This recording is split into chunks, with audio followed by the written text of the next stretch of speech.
Hello viewers, I am Deepti. When I have been with you throughout the year helping you to prepare for your exam, then how can I forget you at this crucial moment when your exam is tomorrow? I hope इस time तक आप सबकी exam की तैयारी तो हो चुकी होगी और पिछली रात को आप आराम से अच्छे से अपनी नींद पूरी करके एग्जामिनेशन हॉल के लिए तैयार हो चुके हैं। जब भी आप सोकर उठें अपने आप को स्ट्रेस फ्री रखें, पैनिक फ्री रखें। आप अपने सारे पॉइंट्स को जो की पॉइंट्स हैं उस पेपर के लिए उनको अच्छे से रिवाइज करें।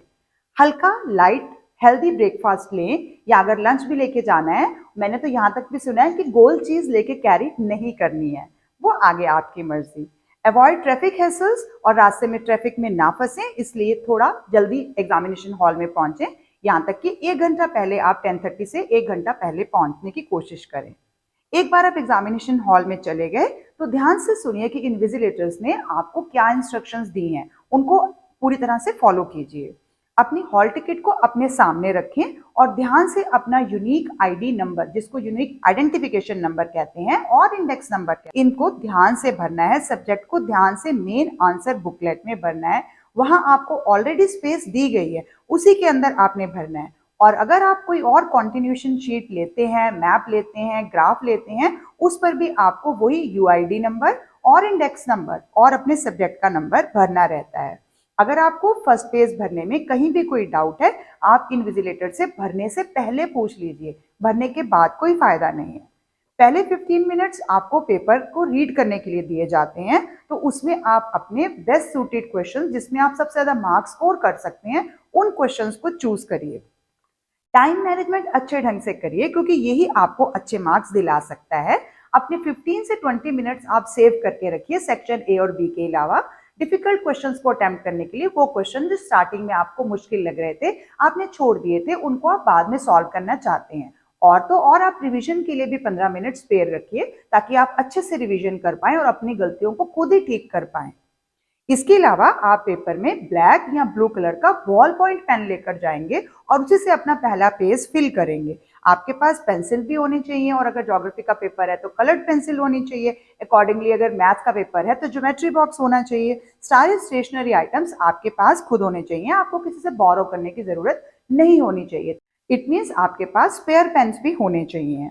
और सारे स्टेशनरी आइटम आप एक ट्रांसपेरेंट पाउच में रखेंगे, जिसमें एग्जामिनेशन हॉल में आपको इजीली एंट्री मिल जाएगी, क्योंकि उसके अंदर दिखाई दे रहा होगा कि आपने सिर्फ पेन ही रखे हैं, कोई चिट या स्लिप नहीं रखी है। हमेशा नए सेक्शन को आप एक नए पेज से स्टार्ट कीजिए, फ्रेश पेज से स्टार्ट कीजिए। अगर नीचे 3-4 लाइंस बच भी गई हैं तो उनको छोड़ दीजिए। इसके अलावा आप जब मैप और ग्राफ को बांध रहे हैं अंदर, तो आंसर शीट के अंदर के पेजेस को सिक्योरली अच्छे से टाइट करके बांध दीजिए। लास्ट पेज पे नहीं बांधना, क्योंकि उसमें कभी भी वो गिर सकता है।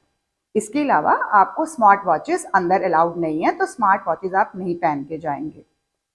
रीड केयरफुली, जितनी भी जनरल इंस्ट्रक्शंस आपको पेपर के ऊपर दी गई हैं, उन इंस्ट्रक्शंस को ध्यान से पढ़िए, जिससे आपको ये भी पता चल जाए कि किस क्वेश्चन पेपर में कितने क्वेश्चंस अटेम्प्ट करने हैं। एक सेक्शन में से मिनिमम आपको कितने क्वेश्चंस अटेम्प्ट करने पड़ेंगे ही सही। इसके अलावा कोई भी गलत काम ना करें जिसकी वजह से आपको एग्जामिनेशन देने से रोक दिया जाए। और इसके अलावा आप क्वेश्चंस जितने भी मेंशन किए गए हैं क्वेश्चन पेपर में, उतने ही करने की कोशिश कीजिए। यही एडवाइस दिया जाता है काउंसिल की तरफ से कि एक्स्ट्रा क्वेश्चंस अटेम्प्ट ना करें। बट अगर आपको किसी पेपर में ज्यादा ही जरूरत लग रही है, ज्यादा ही डाउट लग रहा है, तो आप अटेम्प्ट कर सकते हैं।